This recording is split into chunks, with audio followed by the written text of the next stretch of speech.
श्री सद्गुरु महाराज की जय। महर्षि हरिनंदन परमहंस जी महाराज अपने प्रवचन में कहते हैं कि हमारे परमाराध्य गुरु महाराज ने कहा है कि जितने मनुष्य तनधारी हैं प्रभु भक्ति कर सकते सभी, सब कोई कर सकते हैं, सबके लिए आवश्यक है। इस कार्य को किए बिना कल्याण नहीं हो सकता है। अभी तो हम लोग भौतिक पदार्थ को प्राप्त करके सुख का अनुभव करते हैं, लेकिन इस बात को सब कोई जानते हैं कि सब दिन इस संसार में, इस शरीर में रहने वाले नहीं हैं। अपने परिवार के लिए ख्याल करें कि दादाजी चले गए, पिताजी चले गए, माताजी चली गई, बहुत से लोग चले गए, जा भी रहे हैं। क्या हम सब दिन रह सकेंगे? परम भक्तिन सहजोबाई कहती हैं, चलना है रहना नहीं, चलना विश्वावीश, सहजो तनिक सुहाग पे कहाँ गुथावे शीश। निश्चित रूप से जाना है तो संत महापुरुष कहते हैं, भाई जीवन काल में कहीं कोई 2-4-10 दिन के लिए जाते हैं तो कुछ न कुछ संबल ले लेते हैं, खाने पीने की सामग्री साथ में ले लेते हैं, वस्त्र ले लेते हैं, रुपया पैसा साथ में ले लेते हैं। 2-4 दिन के लिए लोग बाहर जाने पर खाली हाथ नहीं जाते हैं, लेकिन तुम्हारी जो अंतिम यात्रा होगी, जिस यात्रा में निकलने पर फिर लौटकर आने की बात नहीं होगी, उसके लिए संत कबीर साहब ने कहा है, जो जो गए बहुरी नहीं आए, पठवत नाही संदेश।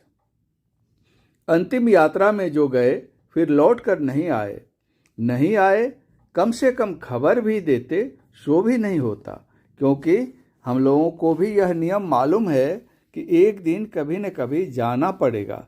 जाने के लिए जो संबल चाहिए, जो बटखर्चा चाहिए, उसको इसी समय जमा करना पड़ेगा। यह काम दूसरे जन्म में नहीं होगा। यह शरीर छूटने पर दूसरी बार मनुष्य का शरीर फिर उन्हीं को मिलता है जिनको भक्ति का संस्कार रहता है, जो इस जीवन को पवित्र बनाकर रखते हैं। पवित्र बनने के लिए अपने को पाप कर्म से बचाने की आवश्यकता होती है। जो कभी झूठ नहीं बोलते, चोरी नहीं करते, हिंसा नहीं करते, मादक द्रव्य का सेवन नहीं करते, व्यभिचार नहीं करते, पंच पापों से बचकर रहते हैं, उनको लोग बहुत सम्मान की दृष्टि से देखते हैं। ऐसे ही पवित्र आत्मा परमात्मा के धाम में जाने के अधिकारी होते हैं।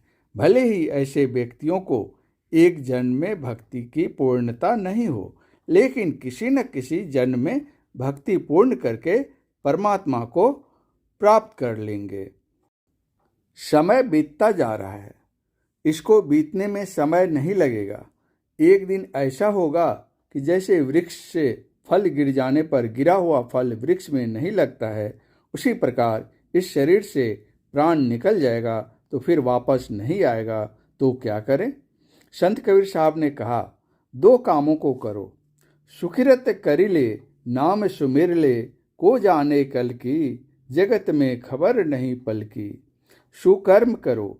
सुकर्म करने वाले, शुभ कर्म करने वाले, लोगों का उपकार करने वाले, ऐसे जो व्यक्ति होते हैं वे इसी जीवन में, संसार में लोकप्रिय होकर रहते हैं, और परमात्मा की भक्ति करने वाले भक्ति की पूर्णता प्राप्त कर मोक्ष लाभ करते हैं। उसे आवागमन के चक्र में आना नहीं पड़ता। जन्म लेने में, मरने में अपार कष्ट होता है। जन्म काल में कष्ट, मरने के समय कष्ट, इन कष्टों से वह मुक्त हो जाता है। संत महापुरुष यही समास रूप में बतलाते हैं कि संसार में जीने की कला सीखो। मनुष्य का शरीर प्राप्त है, जीने की कला सीखो, अपने में मानवता लाओ।